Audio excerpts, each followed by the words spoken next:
নমস্কার, আপনাদেরকে আবারও স্বাগত জানিয়ে আজকের গল্প শুরু করছি। আজ আপনাদের শোনাবো শীর্ষেন্দু মুখোপাধ্যায়ের লেখা ছোট গল্প গঞ্জের মানুষ। রাজা ফকির চাঁদের ঢিবির ওপরে দিনটা শেষ হয়ে গেল। একটা একা শিরীষ গাছ সিকিমায় লম্বা ছায়া ফেলেছিল। সেই ছায়াটাকে গিলে ফেলল আধার রাতের বিশাল পাখির ছায়া।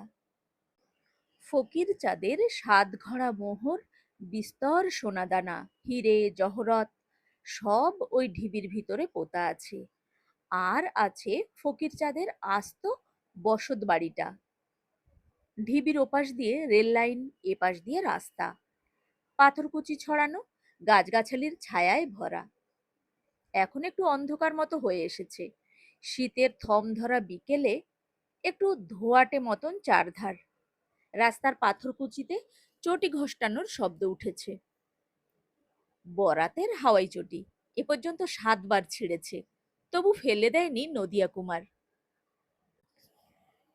তো এই সন্ধ্যের ঝোঁকে আলো আধারে নদিয়া যায় না নদিয়ার বউ যায় তা ঠাহর করা মুশকিল। ভেলুরামের চোখে ছানি আসছে। নাতি খেলারাম বীরপাড়া গেছে তাগাদায়। সে এখনো ফেরেনি দেখে চৌপথিতে গিয়ে খানিক দাঁড়িয়ে দেখে এলো ভেলু। বীরপাড়ার একটা বাস এসে ছেড়ে গেল। এ গাড়িতেও আসেনি। আরো খানিক দাঁড়িয়ে থাকতে হতো। নাতিটার জন্য বড্ড চিন্তা ভাবনা তার। কিন্তু ভেলুরাম দোকান ছেড়ে বেশিক্ষণ বাইরে থাকতে ভরসা পায় না। তার ছেলে শোভারাম চোরটা বদমায়েশ হয়ে গেছে। 1 নম্বরের হেক্কর। নেশা, ভাং আর আওরাত নিয়ে কারবার করে। বহুকাল আগে শোভারামের বউ পালিয়ে গেছে। ভেলু কেবল নাতিটাকে রেখে শোভারামকেও ঘরের বার করেছে। কিন্তু ছেলে মহা হেক্কর, দুনিয়ার কাউকেই ভয় খায় না। দরকার পড়লেই এসে ভেলুর দোকানে হামলা করে মালকড়ি ঝেঁকে নিয়ে যায়। তাই চৌপতি থেকে পা চালিয়ে ফিরছিল ভেলু। রাবারের চটির আওয়াজে দাঁড়িয়ে গেল। নদিয়া যায় না নদিয়ার বউ যায়? মুশকিল হলো নদিয়ার বউ আজকাল মাল কোচা মেরে ধুতি পরে, পিরান গায়ে দেয়, চুলও ছেটে ফেলেছে। কে বলবে মেয়ে মানুষ? হাতে চুড়ি বালা, সিথেই সিঁদুর কিচ্ছু নেই। রাত বিরেতে লোকালয়ে ঘুরে বেড়ায়। তার ধারণা হয়েছে যে সে পুরুষ মানুষ আর কালী সাধক। অবশ্য কালীর ভরও হয় তার উপরে। শুধু ভেলু কেন, গঞ্জের সবাই নদিয়ার বউকে ভয় খায়, নদিয়ার নিজেও। ভেলু শেষবেলার আকাশের খয়াটে আলোটুকুও চোখে সহ্য করতে পারে না। চোখে হাত আড়াল দিয়ে দেখে বুকে ভয়ে ভয়ে বলে, কে, নদিয়া নাকি? হয়। নদিয়া উত্তর দিল। কোন বাগে যাচ্ছ? বাজারের দিকেই। চলো একসঙ্গে যাই। চলো। দুজনে একসঙ্গে হাঁটে। ভেলুরামের নাগরা জুতোর ঠনাঠন শব্দ হচ্ছে। ফ্যাস ফ্যাস করছে নদিয়ার চটি। ভারী দুঃখী মানুষ এই নদিয়া। বউ যদি পুরুষ ছেলে হয়ে যায় তো পুরুষ মানুষের দুঃখ ঝুড়ি ভরা। কিন্তু ওই 7 জায়গায় ডিম সুতোর বাঁধনওয়ালা হাওয়াই চটি দেখে যদি কেউ নদিয়ার দুঃখ বুঝবার চেষ্টা করে তো সে আহাম্বক। নদিয়ার দুঃখ ওই চটি জুতোর নয় মোটেই। দুটো মদ্য হালুইকর নদিয়ার শ্রী শ্রী সত্যনারায়ণ মিষ্টান্ন ভাণ্ডারে 2 বেলা খাটে। গঞ্জে বলতে গেলে ওই একটাই মিষ্টির দোকান। আরো কয়েকটা নদিয়ার ভাত মারবার জন্য গজিয়েছে বটে, তবু নদিয়ার বিক্রি বাটাই সবচেয়ে বেশি। দোষের মধ্যে লোকটা কৃপণ। জামাটা জুতোটা কিনবে না, পকেটে পয়সা নিয়ে বেরোবে না, চটি ছিঁড়লে সেলাই করে পরবে। বউ কি সাধে পুরুষ সাজে? যে যার নিজের জ্বালায় মরে। নদিয়া যেতে যেতে কাঁদুনি গাইতে লাগলো। সামনের অমাবস্যায় আমার বাড়িতে মোচ্ছব লাগবে, বুঝেছো? আমার বউ নিজের হাতে পাঠা কাটবে। শুনেছো কখনো মেয়ে ছেলে পাঠা কাটে? দেহাতি ভেলুরামের 3 পুরুষের বাস এই গঞ্জে। সে পুরো বাঙালি হয়ে গেছে। তবু মাঝে মাঝে অভ্যাস রাখার জন্য সে দু চারটে হিন্দি কথা ভেজাল দিয়ে নির্ভুল বাংলা বলে। যেমন এখন বলল, নদিয়া ভাই, औरत তোমার কোথায়? ও তো বেটা ছেলে হয়ে গেছে, সোচো মত। তুমি তো বলবেই, আমি মরি সখাত সলিলে, তোমরা মাগনার মজা দেখছো। ভেলুরাম নাগরার শব্দে যথেষ্ট পৌরুষ ফুটিয়ে বলল, ও মেয়ে ছেলেকে সোজা রাখতে হলে 4 জুতি লাগাতে হয়। বলে থেমে গিয়ে নিজের একখানা পা তুলে পায়ের নাগরা নদিয়া কুমারকে দেখিয়ে বলল, এইখান জুতি চাই। কিন্তু তুমি জুতি লাগাবে কি? তোমার তো একজোড়া ভালো জুতিই নেই। ওই রকম কুত্তার কানের মতন লটর বটর হাওয়াই চটি দিয়ে কি জুতো মারা যায়? রাখো রাখো। নদিয়া ধমকে ওঠে, শোভারামের মা যখন নোড়া তুলে তাড়া করেছিল তখন তো বাপু ন্যাজ দেখিয়েছিলে, বুড়ো ভাম কোথাকার। ভেলুরাম খুব হাসে। শোভারামের মা এখন বেঁচে নেই। নোড়া নিয়ে তাড়া করার সেই সুখ স্মৃতিতে ভারী আহ্লাদ আসে মনে, এত আহ্লাদ যে চোখে জল এসে যায় ভেলুরামের। আনাচে কানাচে শোভারাম কুকুর বেড়ালের মতন ঘুরঘুর করে। এমন অবস্থা ছিল না যখন মা গন্ধেশ্বরী জীবিত ছিল। তখনও বাপটা খড়মটা হুড়কোটা দিয়ে পেটা তো বটে, কিন্তু তবু সংসারের বার করতে সাহস পেত না। মা গন্ধেশ্বরীকে ভূত প্রেত পর্যন্ত ভয় পেত। কাবুলিওয়ালা কি দারোগা পুলিশকে গ্রাহ্য করত না গন্ধেশ্বরী। ভেলুরাম তো সেই তুলনায় ছারপোকা। সেই গন্ধেশ্বরী ছিল শোভারামের সহায়। তখন শোভারামের মনখানা সব সময় এই গান গাইতো, লুট পড়েছে লুটের বাহার, লুটে নেড়ে তোরা। তাই বটে, বাপ ভেলুরামের পাইকারি মশলাপাতি, মনোহারি জিনিস, পাট, তামাক পাতা, তেলের বীজ ইত্যাদির কারবার থেকে সে মনের আনন্দে লুট করত। বখা ছেলেদের সঙ্গে বিড়ি খেতে শিখেছিল স্কুলের প্রথম দিকটায়। ক্লাস 3-তে উঠলে লেখাপড়া সাঙ্গ হলো। মাস্টাররা মারে বলে মা গন্ধেশ্বরী স্কুল থেকে ছাড়ান করালো। বাপের সঙ্গে কিছুদিন কারবার বুঝবার চেষ্টায় লেগেছিল, ভালো লাগতো না। বাপটা পারেও বটে, 2 পয়সা 4 পয়সার হিসেব নিয়ে পর্যন্ত মাথা গরম করত। শোভারামের এসব পোষায় না। বয়সকালে বউকে গয়না করে দেহাত থেকে আনালো মা, কিন্তু সে বউয়েরও কি বা ছিল। শোভারাম ইতিমধ্যে বখাটেদের সঙ্গে ভিড়ে বিস্তর মেয়ে মানুষের স্বাদ সংগ্রহ করেছে। দেহাতি মেয়ে বড্ড নোনতা, ভারী ঝাঁজ তাদের হাবে ভাবে। সেটা অপছন্দ ছিল না শোভারামের, কিন্তু বউয়েরও তো পছন্দ বলে কিছু আছে। শোভারাম নেশার ঘোরে পড়ে গেছে, গাঁজা ভাঙ তো আছেই, বোতলের নেশাও ধরে ফেলেছে কবেই। মেয়ে মানুষটা টিকটিক করত। খেলারাম হওয়ার পর থেকেই বাড়িতে দাঙ্গা হাঙ্গামার উপক্রম। মা গন্ধেশ্বরী তখনও সহায়। ছেলের বউয়ের তেজ দেখে উদুখলের কোতকাটা দিয়ে আচ্ছা সে ঝেড়ে দিল। সেই পেটানো দেখে শোভারাম মুগ্ধ। মায়ের পায়ের ধুলো জিভে ঠেকিয়েছিল সেদিন। বছর খানেকের খেলারামকে ফেলে বউ ভেগে গেল 6 মাস পর। বাপ ভেলু অবশ্য বরাবরই শোভার বিপক্ষে, তককে তককে ছিল কবে গন্ধেশ্বরী মরে। সে ইচ্ছা পূরণ করে শোভারামকে জগৎ সংসারে একেবারে দিগদারির দরিয়ায় ছেড়ে দিল। গেল বছর মা গন্ধেশ্বরী সধবা মরল। গন্ধেশ্বরীর শ্রাদ্ধের দিন পার হতে না হতেই ভেলুরাম মহা হাঙ্গামা বাধায়।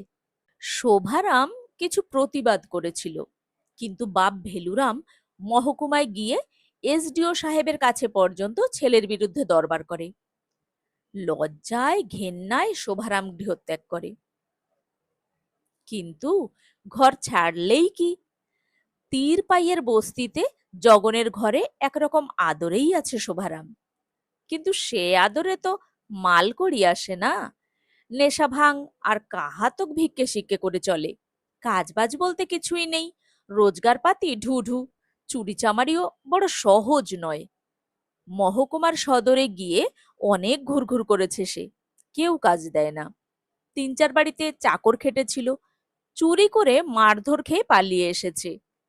পুলিশেও খোঁজ খবর করছে। বড় অব্যবস্থা চারিদিকে। চুরির লাইনে পাকাপাকি ভাবে ঢুকে পড়ার বাসনা ছিল, কিন্তু নেশা ভাঙ করে শরীরে আর রস নেই। হাত টাত কাঁপে, বুক ধড়ফড় করে, মাথা গুলিয়ে যায়। মদনাচোরকে দেখে বুঝেছে যে চুরিও বড় সহজ কাজ নয়।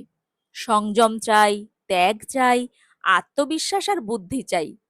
মদনা রোজ সকালে ব্যায়াম করে, ঘোড়ার মতন ছোলা খায়, নেশা টেশাও বুঝে সমঝে করে। তাছাড়া সে নানান মন্ত্র জানে। ভূত প্রেত তাড়ানোর মন্ত্র, কুকুরের মুখ বন্ধন, ঘুম পাড়ানি মন্ত্র। মদনা যে আজ বড় চোর হয়েছে সেও মাগনা নয়। যেদিকেই বড় হতে চাও কিছু গুণ থাকাই লাগবে। শোভারামের কিচ্ছু নেই, তাই শেষ পর্যন্ত ফের ভেলুরামের গদিতেই তাকে মাঝে মাঝে চড়াও হতে হয়। কাকুতি মিনতিতে আজকাল কাজ হয় না, চোখ রাঙালেও না। ভেলুরাম তার ধাত বুঝে গেছে। খেলারামও বাপকে দূর দূর করে। একটা বিলিতি কুত্তা রেখেছে, সেইটাকেই লেলিয়ে দেয়। তবু 2-5 টাকা ওই বাপ কি ছেলেই ছুঁড়ে দেয় শোভারামকে আজও। সেই অপমানের পয়সা কুড়িয়ে নিয়ে আসে শোভারাম। চোখে জল আসে। তারই বাপ, তারই ছেলে, পয়সাও হক্কের, তবু ভিক্ষে করে আনতে হয়। আজও গদির চারধারে ঘুরঘুর করে বাতাস শুকছিল শোভারাম। মশলাপাতির একটা ঝাঝালো গন্ধ এখানে। বাজারের পিছন সারির দোকান আর গুদামের এই জায়গাটা খুব নির্জন। খেলারামের কুকুরটা কাঠের দোতলার বারান্দা থেকে তাকে দেখতে পেয়ে চেঁচাচ্ছে। শোভারাম মুখ তুলে কুকুরটাকে দেখল। ভীষণ কুকুর। কুকুরটাকে উদ্দেশ্য করে সে একটা গালাগালি দিল। গদিতে খেলা বা ভেলু কেউই নেই। শুধু বুড়ো কর্মচারী বসে হিসেবের লাল খাতা খুলে শক্ত যোগ অঙ্ক কষছে। 2-4 জন খদ্দের মশা তাড়াচ্ছে। আর খেলারামের মাস্টার শ্রীপতি কর্মকার বসে আছে উদাসভাবে। শ্রীপতি মাস্টার লোকটি বড় ভালো। সারাদিন বসে কি যেন ভাবে। লোকে বলে গঞ্জে শ্রীপতির মতন এত লেখাপড়া জানা লোক আর নেই। কিন্তু লেখাপড়া শিখে যে জীবনে কিছু হয় না, ওই শ্রীপতি মাস্টারই তার প্রমাণ। মাইনর স্কুলে সামান্য বেতনের মাস্টারি করে। আর গোমুখ্য ভেলুরামের নাতি গজমুখ্য শোভারামের ছেলে অকাটমুখ্য খেলারামকে রোজ সন্ধ্যাবেলায় 2 ঘন্টা পড়িয়ে মাসকাবারে বুঝি 50 টাকা পায়। আর ওই 2 ঘন্টায় ভেলুরাম গদিতে বসে না হোক শতখানেক টাকা নাফা রোজ ঘরে তুলছে। রাম রাম মাস্টারজি, বলে শোভারাম গদির মধ্যে ঢুকে পড়ল। ভাবখানা এমন যে তারই গদি। রোজই সে এখানে যাতায়াত করে। কর্মচারীটা একবার মুখ গম্ভীর করে তাকালো। হাতের কাছেই ক্যাশ বাক্স, কিন্তু ওতে কিছু নেই। শোভা জানে থাকলেও ক্যাশ বাক্স তালা দেওয়া, আসল মালকড়ি লম্বা গেজের মধ্যে ভেলুরামের কোমরে পেঁচানো থাকে। শ্রীপতি মাস্টার চিনতে পারল না। অন্যমনস্ক মানুষ, চুলগুলো সব উলোঝুলো, গায়ে ইস্ত্রি ছাড়া জামা, ময়লা ধুতি। উদাস চোখে চেয়ে বলল, কৌন হ্যায় আপ? শ্রীপতি দারুণ হিন্দি বলে। প্রথম দিন খেলারামকে পড়াতে এসে সে বড় বিপদে ফেলেছিল ভেলুরামকে। খটাখট উর্দু মেশানো চোস্ত হিন্দিতে কথা বলে যাচ্ছে। ভেলু হাঁ করে চেয়ে আছে, কিচ্ছুটি বুঝতে পারছে না। 3 পুরুষ বাংলাদেশে থেকে আর বাঙালির সঙ্গে কারবার করে হিন্দি বিন্দি ভুলে গেছে কবেই। উত্তরপ্রদেশে সেই কবে দেশ ছিল। মা গন্ধেশ্বরী কিছু কিছু বলতে পারত। খেলারাম এখন স্কুলে হিন্দি শেখে। শ্রীপতির হিন্দি শুনে ভয় খেয়ে শোভারাম বলে, আমি খেলারামের বাপ মাস্টারজি, আমার কথা ভুলে গেলেন আপনি? ও, বলে বিরস মুখে বসে থাকে শ্রীপতি। গঞ্জে থেকে তার জীবনটা অর্থহীন হয়ে যাচ্ছে। এমনকি সে যে এত ভালো হিন্দি জানে সেটুকু পর্যন্ত অভ্যাস রাখতে পারছে না। এমন লোকই নেই যার সঙ্গে দুটো হিন্দি বলবে। আর যা সব জ্ঞান আছে তার, সেগুলো তো গেলই চর্চার অভাবে। গবেট খেলারাম এমনই ছাত্র যে বা বলতে ডান বোঝে। পড়তে বসে 10 বার উঠে গিয়ে দোকানদারি করে আসছে। প্রতি ক্লাসে একবার দুবার ঠেক খেয়ে ক্লাস 9-এ উঠেছি। এর পরের চড়াই ঠেলে পার করা খুবই মুশকিল। তবু তার দাদু ভেলুরামের বড় ইচ্ছে যে খেলারাম বিকম পাশ করে হিসেবের ব্যাপারটায় পাকা হয়ে আসুক। তাই শ্রীপতি মাঝে মাঝে ঠেস দিয়ে বলে, বুদ্ধি কম হলে কি আর বিকম হওয়া যায়? শোভারাম খুব বিনীতভাবে প্রশ্ন করে, একা বসে আছেন, খেলাটা গেল কোথায়? শ্রীপতি মুখটাকে খাট্টা করে বলে, কোথায় আর যাবে, বাকি বকেয়ার তাগাদায় বীরপাড়া না কোথায় গেছে শুনছি। আমার 8টা পর্যন্ত টাইম, ততক্ষণ বসে উঠে যাব। সে তো ঠিক কথা, বলে শোভারাম একটু বাপগিরি ফুলিয়ে বলে, খেলারামটা লেখাপড়ায় কেমন মাস্টারজি? শ্রীপতি বলে, কিচ্ছু হবে না। শোভারাম শুনে খুশিই হয়, বলে, আমিও তাই বলি, ঝুটমুট ওর পেছনে পয়সা গচ্চা যাচ্ছে। বলতে বলতে শোভারাম চারিদিকে নজর করছে। হাতের কাছে সরাবার মতন কিছুই নেই। শোভা তাই হাতের কাছে ক্যাশ বাক্সটায় একটু তেড়ে কেটে তাক বাজায় অন্যমনে। বয়স কম হলো না তার, 45 তো হবেই। খেলারামেরও না হোক 22-24 হবে। এত বয়স পর্যন্ত এই গদিতেই কেটেছে তার। কাঠের দোতলার উপর সে জন্মেছিল বিন্দি ধাইয়ের হাতে। এই বাজারের ধুলোয় পড়ে বড় হয়েছে সে। ভিতরবাগে একটা উঠোন আছে, সেখানে মা গন্ধেশ্বরী আচার রোদে দিত, পাপড় শুকিয়ে নিত। কিন্তু এখন সে এই গদিতে বাইরের লোক। বাপ যে এত অনাত্মীয় হতে পারে, কে জানতো। সন্ধে পার হয়ে গেল। ইটখোলার দিক থেকে পশ্চিমা গানের আওয়াজ আসছে। সাজবাজারে কিছু লোক নদীর মাছ কিনতে এসে বকবক করছে। তাছাড়া বাজারটা এখন বেশ চুপচাপ। শীতটা সদ্য এসেছে, এবার জোর শীত পড়বে মনে হয়। গায়ের মোটা সুতির চাদরটা খুলে আবার ভালো করে জড়ায় শোভারাম। এইসব গায়ের বস্ত্র দিয়ে শীত আটকানোয় সে বিশ্বাসী নয়। শীত ঝেড়ে ফেলতে 1 নম্বরের চাপানের মতন আর কি আছে? না হয় একটা ছিলিম বোম ভোলানাথ বলে টেনে বসে থাকো। মা গন্ধেশ্বরীর হাতে ঠ্যাঙা খেয়ে চোর বেড়াল যেমন লাফিয়ে পালাতো, শীতও তেমনই পালাবে। বাপ ভেলুরামের নাগরা জুতোর শব্দ 1/2 মাইল দূর থেকে শোনা যায়। সেটা শুনতে পেয়েই উঠে পড়ল শোভারাম। টালুমালু অসহায় চোখে আর একবার চারিদিকে তাকায়। কিছুই হাতাবার নেই। পাথর পোতার এক ব্যাপারী বাংলা সাবান কিনতে এসে বসে ঢুলছিল। জুতো জোড়া ছেড়ে রেখেছে বেঞ্চির সামনে। বেশ জুতো, যা চকচকে নতুন। না হোক 30 টাকা জোড়া হবে। শোভারাম নিজের টায়ারের চটি আর পায়ে দিল না। দেখি না ভাব করে ব্যাপারীর জুতো জোড়া পায়ে গলিয়ে বেরিয়ে এলো। একটা কাঠের বড় মুখ খোলা বাক্সে বিস্তর নোনতা বিস্কুট ভরা প্লাস্টিকের প্যাকেট। যাওয়ার সময় হাত ছিপ্পু করে 2 প্যাকেট তুলে চাদরের তলায় ভরে ফেলল। সেই সঙ্গে এক মুঠো তেজপাতা আর 1 গোলা বাংলা সাবানও, যা পাওয়া যায়। বাপ ভেলুরামের সঙ্গে মুখোমুখিই পড়ে যেত শোভা, কিন্তু একটুর জন্য বেঁচে গেল। ভেলু এখন সবজি বাজারের কাছে দাঁড়িয়ে নদিয়ার সঙ্গে কথা বলছে। জবুথবু কয়েকজন সবজিওয়ালা টেমি জেলে নিঝুম বসে আছে আলু কপি বেগুন সাজিয়ে। ব্যবসা মানেই হচ্ছে বসে থাকা, তাই শোভারাম মানুষের ব্যবসা করা দুচক্ষে দেখতে পারে না। নতুন জুতো জোড়া বেশ টাইট মারছে, কয়েক কদম হাঁটলেই ফোসকা পড়ে যাবে। শোভারাম খুঁড়িয়ে মেছো বাজারের দিকে অন্ধকারে সরে যায়। চটিজোড়া এই নিয়ে 8 বার ছিঁড়ল। বাজারের ও প্রান্তে দোকান, এখনো বেশ খানিকটা দূর। নদিয়া ডান পায়ের চটিটা তুলে সবজিওয়ালার টেমির আলোয় দেখল, নতুন করে ছেড়েনি। রাবারের নলি দুটো যেখানে ডিম সুতোয় বাঁধা ছিল, সেই বাঁধনটাই ছিঁড়েছে। সুতোওয়ালারা আজকাল চোরের হদ্দ, এমন সব পচা সুতো ছেড়েছে বাজারে যে বাতাসের ভর সয় না। চটিটা আলোয় ঘুরিয়ে ফিরিয়ে দেখে নেয় নদিয়া। না, গোড়ালিটা ক্ষয়ে গেছে অর্ধেক, আর এক জোড়া না কিনলেই নয়। জুতো চটির যা দাম হয়েছে আজকাল, চটিটা ছেঁড়ায় ফের নিজেকে ভারী দুঃখী মানুষ বলে মনে হয় নদিয়ার।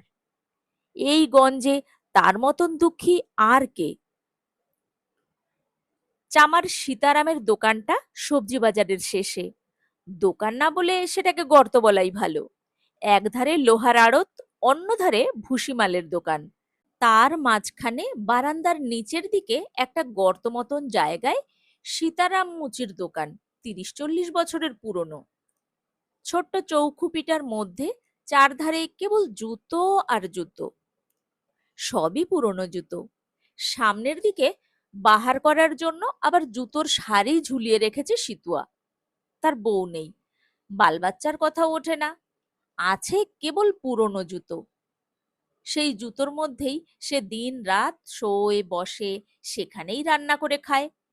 পেল্লায় বুড়ো হয়ে গেছে সিতুয়া, তবু এখনো গর্তের ভিতর থেকে শকুনের মতন তাকিয়ে খদ্দেরদের দেখে নেয়। ছেঁড়া চটিটা নিয়ে দোকানের মধ্যে কুজো হয়ে মুখ বাড়াতে গিয়ে কপালে ঝুলন্ত কান্নাকার পুরনো জুতোর একটা ধাক্কা খেল নদিয়া। এমন কপালে জুতোই মারতে হয়। ইচ্ছে করেই নদিয়া কপাল দিয়ে আর একবার ধাক্কা মারে ঝুলন্ত জুতোয়। সিতুয়া ছেনির মতন যন্ত্র দিয়ে চামড়া কাটছে। কাঠের একটা ক্ষয়া টুকরোয় খসখস করে ২-৪ বার ঘষে নিচ্ছে ছেনিটা। মুখ তুলতেই নদিয়া বলে, দেখ বাবা, চটিটার একটা বন্দোবস্ত করে দিতে পারিস কিনা। নদিয়া কুমার ভালো খদ্দের নয়, সীতারাম জানে।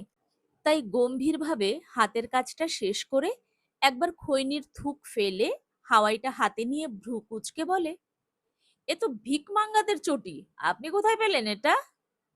নদিয়া রেগে গিয়ে বলে, বড্ড বকিস বলেই চিরকালটা এমনই রয়ে গেলি সিতুয়া, দে দুটো সুতোর টান মেরে দে। সীতারাম মাথা নেড়ে বলে, ফুটো হবে কোথায়, বিলকুল পচে গেছে রাবার। ফিকে ফেলে দিন, নতুন কিনে নিন এক জোড়া। নদিয়া পকেটে হাত দিয়ে দেখল, জানা কথা পয়সা নেই, পকেটে থাকেও না কোনো দিন। খরচের ভয়ে নদিয়া পয়সা নিয়ে বেরোয় না। মিনতি করে বলল, দে বাবা সারিয়ে, দোকানে গিয়ে ৫টা পয়সা পাঠিয়ে দিচ্ছি। সিতুয়া তার যন্ত্র দিয়ে চটির রাবার ফুঁড়ে সুতোয় টান দিয়ে বলল, দেখবেন নদিয়া বাবু, জুতো মাথায় মুখে লেগে যাবে, অত ঝুঁকবেন না। লাগবে কি রে, লেগেছে? নদিয়া বিরস মুখে বলে। সিতুয়া মোষের শিঙের ফুটোয় যন্ত্রটা ঢুকিয়ে বার করে এনে ভুসভুসে রাবার ফুটো করতে করতে বলে, বাবু লোকেরা মাথা নিচু করতে জানে না তো, তাই ওইসব জুতো তাদের কপালে লাগে। এহ, বেটা ফিলোজফার, বলে নদিয়া। তারপর চটি পরে ফটাফট কাপ্তানের মতন হাঁটে। দিনটাই খারাপ। খড়কাটাই কলের সামনে নদিয়ার বউ দাঁড়িয়ে আছে। দৃশ্যটা আগে সহ্য হতো না, আজকাল সয়ে গেছে। বউয়ের চেহারা দেখলে ভিমরি খেতে হয়। মাথায় টেরিকাটা পুরুষ মানুষের চুল, পরনে পাঞ্জাবি ধুতি, পায়ে চপ্পল, বাঁ হাতে ঘড়ি। দাড়িগোফ নেই বলে খুবই ডেপো ছোকরার মতো দেখতে লাগে। চেহারাটা মন্দ ছিল না মেয়ে মানুষ থাকার কালে। বউকে দেখে একটা দীর্ঘশ্বাস ছাড়ে নদিয়া, মুখটা অন্যধারে ঘুরিয়ে নেয়। সেই ঘটনার পর বছর ঘুরে গেছে। একদিন মাঝরাতে দুঃস্বপ্ন দেখছিল নদিয়া। সময় খারাপ পড়লে মানুষ স্বপ্নটাও ভালো দেখে না। তো সেই দুঃস্বপ্নের মধ্যেই একটা লাথি খেয়ে জেগে উঠে বসে হাঁ করে রইল। তার বউ মন্দাকিনী তার নাম ধরে ডাকছে, ওঠ ওঠ রে নদিয়া। নদিয়ার মুখের মধ্যে একটা মশা ঢুকে পিনপিন করছিল, সেটাকে গিলে ফেলে নদিয়া ফের হাঁ করে থাকে। দেখে বউ মন্দাকিনী মস্ত কাঁচি দিয়ে চুল সব মুড়িয়ে কেটে ফেলছে। ঘরের মেঝেময় মস্ত মস্ত লম্বা সাপের মতন চুলের গুছি পড়ে আছে। নদিয়ার ধুতি পড়েছে মালকোচা মেরে, গায়ে গেঞ্জি। তাকে জেগে উঠতে দেখে হাতের কাঁচিটা নেড়ে বলল, খবরদার, আজ থেকে আর আমাকে মেয়ে মানুষ ভাববি না। মা কালী স্বপ্ন দিয়েছে, আজ থেকে আমি তার সাধক। নদিয়া তেড়ে উঠে বউয়ের চুলের মুঠি ধরতে গিয়েছিল, কিন্তু সে আর ধরা হলো না। চুল পাবে কোথায় ধরার মতন? তাছাড়া বড় কাঁচিটা এমন ধারা ঘোরাচ্ছিল যে খুব কাছে যেতে নদিয়ার সাহসও হয়নি। সেই থেকে তার বউ মন্দাকিনী পুরুষ মানুষ মেরে গেল। বাড়িতে থাকে, নদিয়ার পয়সাতেই খায় পরে, কিন্তু স্বামী স্ত্রীর সম্পর্ক কিছু মাত্র নেই। পড়শিরা ডাক্তার কবিরাজ করতে বলেছিল, সে অনেক খরচের ব্যাপার। তবু নদিয়া শশধর হোমিওপ্যাথিকে দিয়ে চিকিৎসা করিয়েছে, কিন্তু ওষুধ খাবে কে? সেই বড় কাঁচিটা অস্ত্র হিসেবে সব সময় কাছে কাছে রাখে মন্দাকিনী। কাছে যেতে গেলেই তুলে তাড়া করে। এখন ওই যে খড়কাটাই কলটার কাছে দাঁড়িয়ে আছে, এখনো ওর কোমরে পাঞ্জাবির আড়ালে কাঁচিটা গোজা আছে, নদিয়া জানে। বেটা ছেলে মন্দাকিনীর দিকে যতদূর সম্ভব না তাকিয়ে জায়গাটা পেরিয়ে যাচ্ছিল নদিয়া। সময়টা খারাপ পড়েছে। সিতুয়া চামার ৫টা পয়সার খয়রাতিতে ফেলে দিল। এখন এই হাওয়াইটা যদি ফেলে দিতেই হয় আর নতুন এক জোড়া কিনতেই হয়, তো ৫টা পয়সা না হক খরচা হলো। এই নদিয়া, বউ ডাকলো। নদিয়া এক পলক তাকিয়ে চলে যাচ্ছিল তবু। মন্দাকিনী ফের হেঁকে বলল, শুনে যা বলছি, নইলে কুরুক্ষেত্র করব।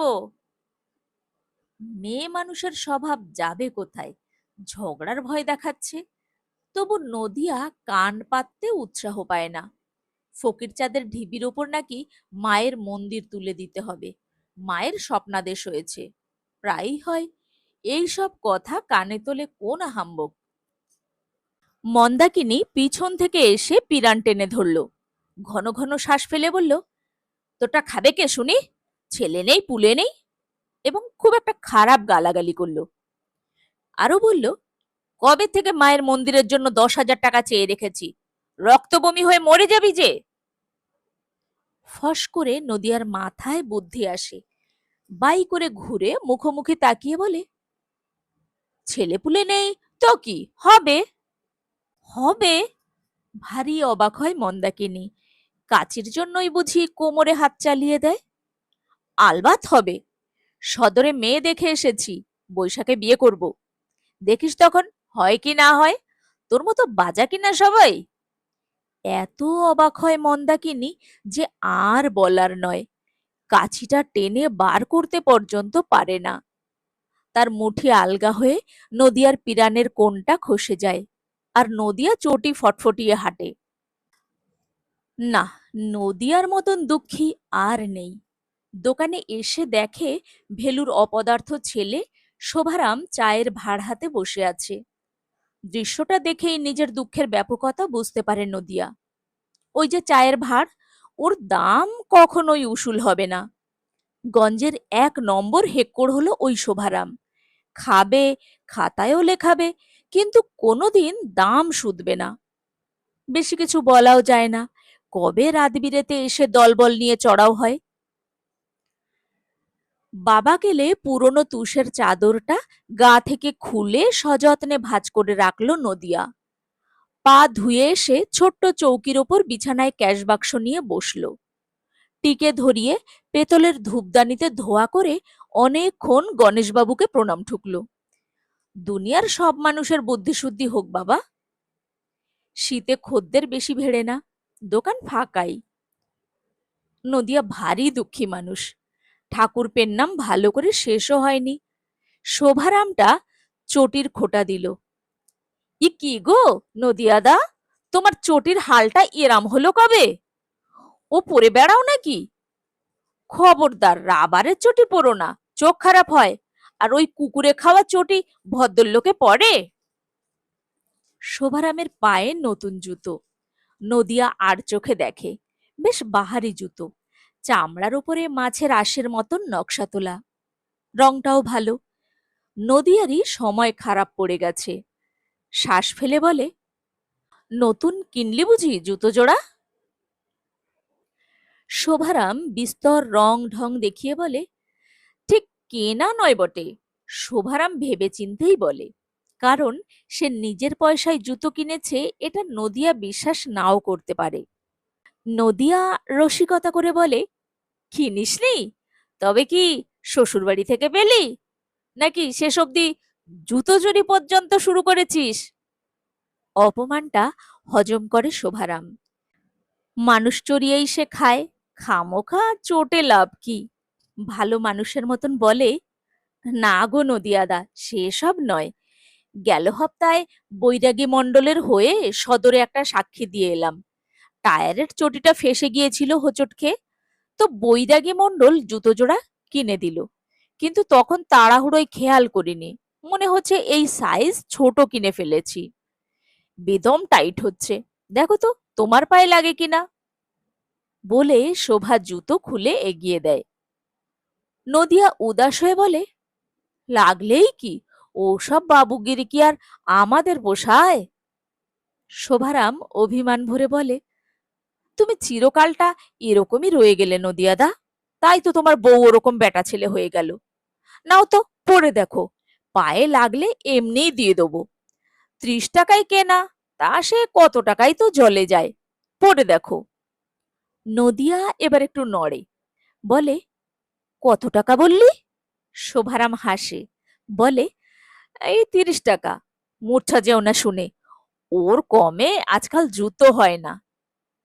নদিয়া উঠে এসে জুতো জোড়া পায়ে দিল।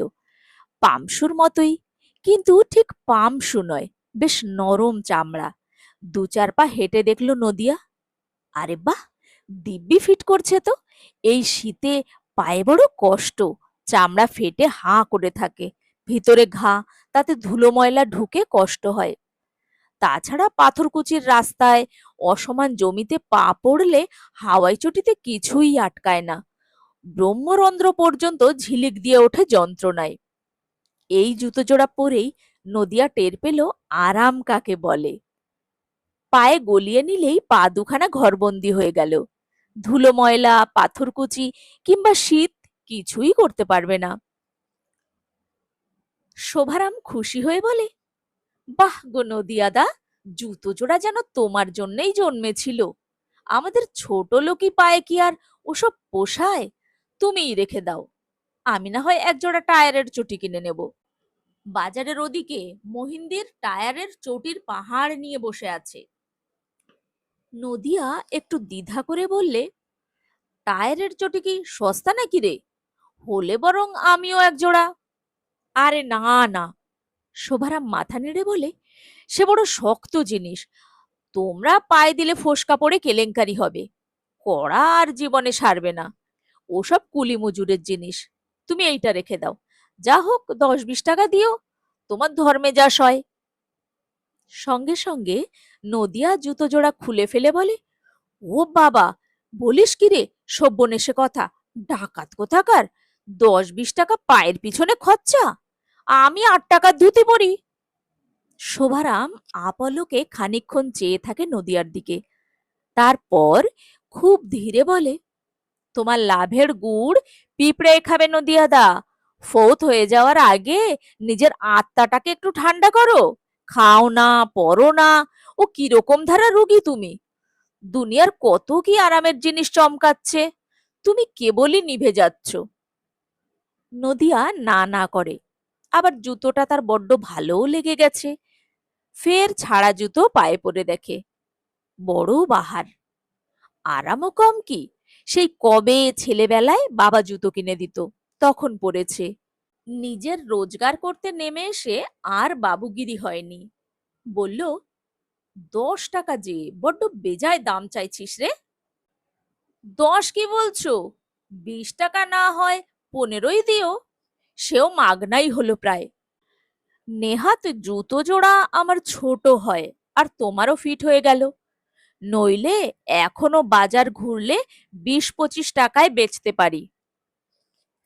12 টাকা দেবো, ওই শেষ কথা, যা, ও মাসে নিবি। হ্যাঁ হ্যাঁ করে হাসে শোভারাম, বলে, 12? তার চেয়ে এমনিই নাও না, ভেলুরামের বেটা অনেক টাকা দেখেছে, বুঝলে নদিয়াদা। সব শেষে 13 টাকায় রফা হলো। তাতে অবশ্য শোভারামের এক তিলও ক্ষতি নেই, যত তাড়াতাড়ি মাল পাচার করা যায়, নইলে বাংলা সাবান কিনতে আসা দোকানদারটা বাজারময় হল্লা চিল্লা ফেলে দেবে। নগদ 13 টাকা নিয়ে শোভারাম অন্ধকারে সাত করে মিলিয়ে গেল। নদিয়া জুতো জোড়া লুকিয়ে ফেলল চৌকির পাশের ছায়ায়। বলা যায় না, শোভারাম বেটা চোরাই মাল যদি গছিয়ে দিয়ে থাকে তো ফ্যাসাদ হতে পারে। থাক একটু লুকোনো। নদিয়ার পায়ে দেখলে কেউ আর পরে সন্দেহ করতে পারবে না। দোকানের কর্মচারীটা ওদিকে বসে আগুন পোহাচ্ছিল। সব শুনেছে কিনা কে জানে। নদিয়ার কোনো কাজই তো সহজ পথে হয় না, সবই যেন কেমন রাহুগ্রস্ত। তার মতন দুঃখী। নদিয়া একটা দীর্ঘশ্বাস ছাড়ে, আর চোখে একবার জুতো জোড়া দেখে নেয়, মিটমিটিয়ে একটু হাসে। খুব দাও মারা গেছে, তবু 13টা টাকা ভাবা যায় না। কর্মচারীটা আবার জুতো কেনার সাক্ষী থাকলো না তো।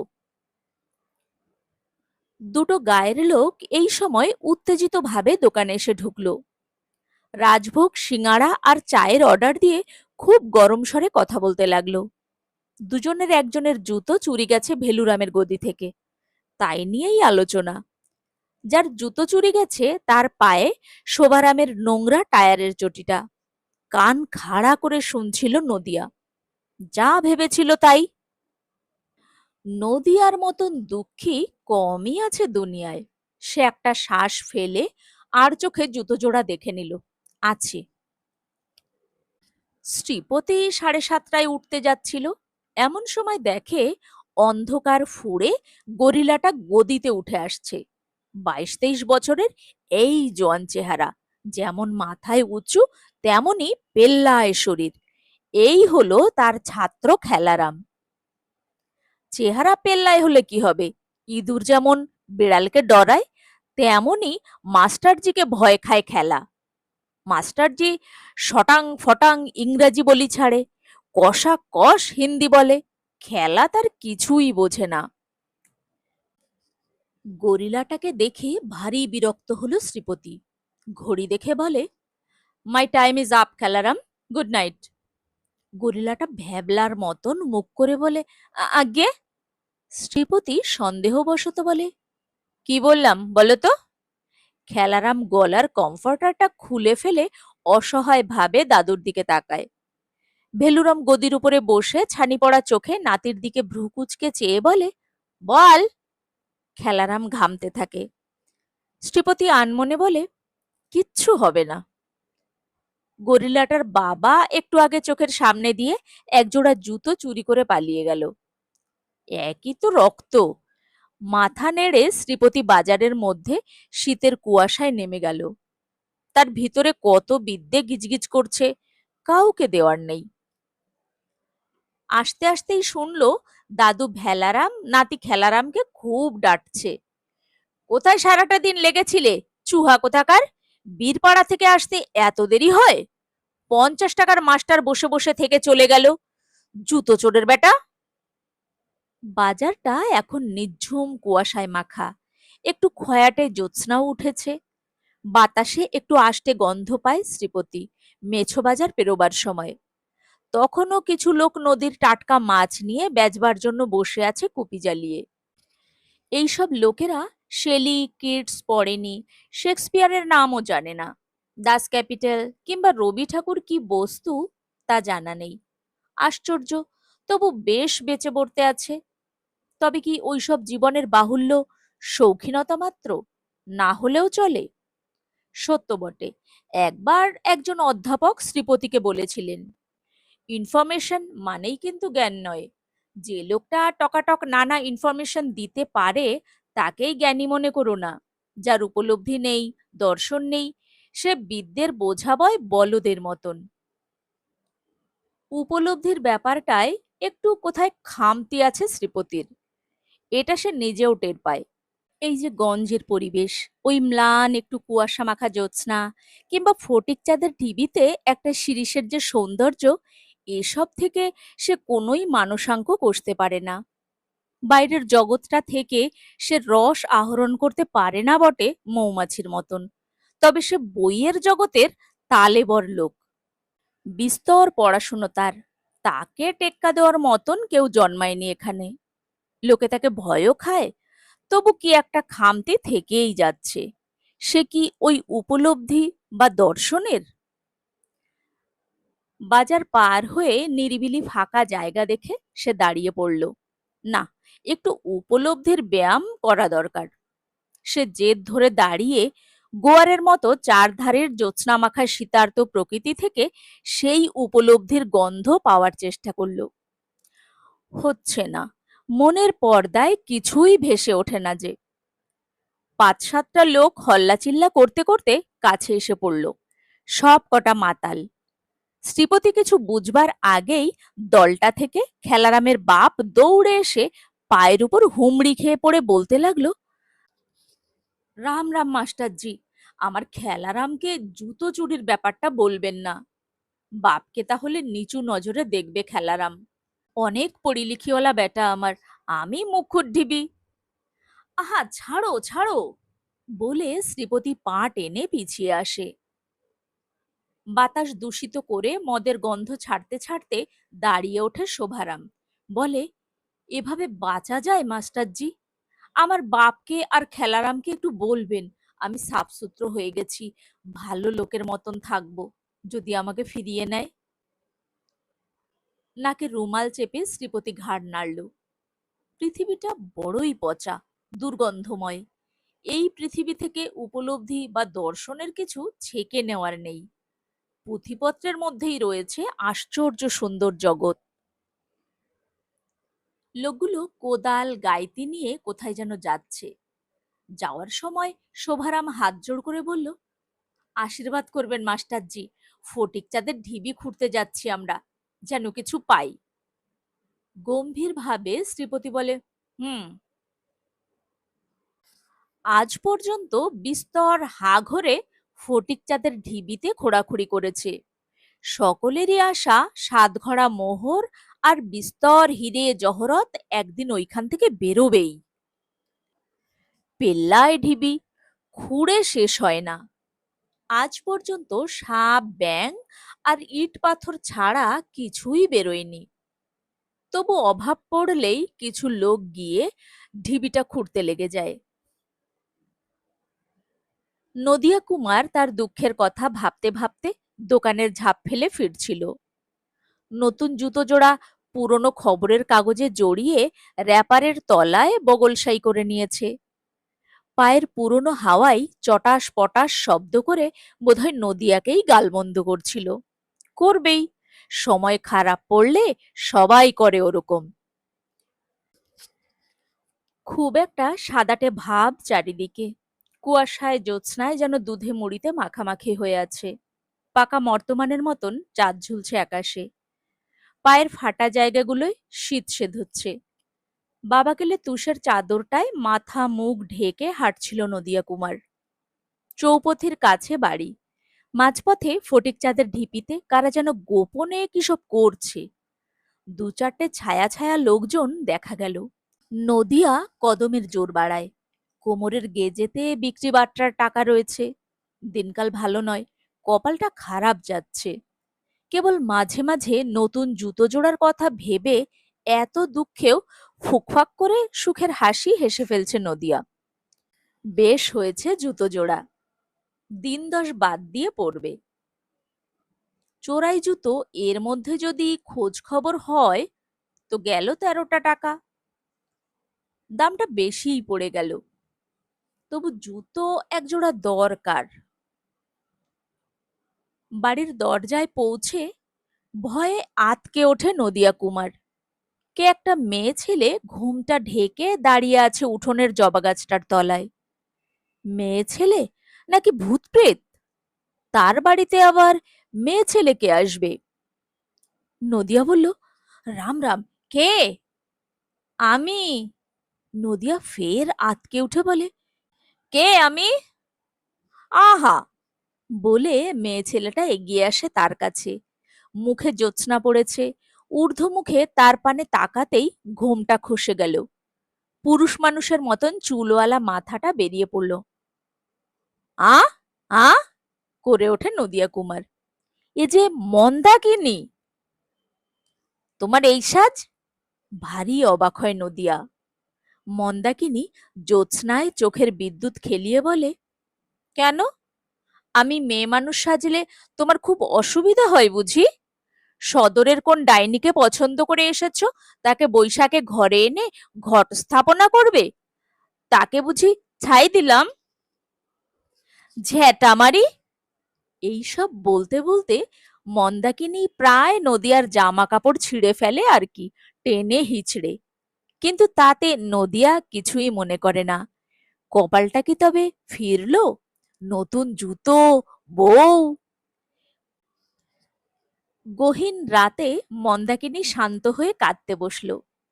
তার আগে পর্যন্ত বিস্তর বাসন আছড়ে, বিছানা ছুঁড়ে, জামা কাপড় ফেলে রাগ দেখিয়েছে।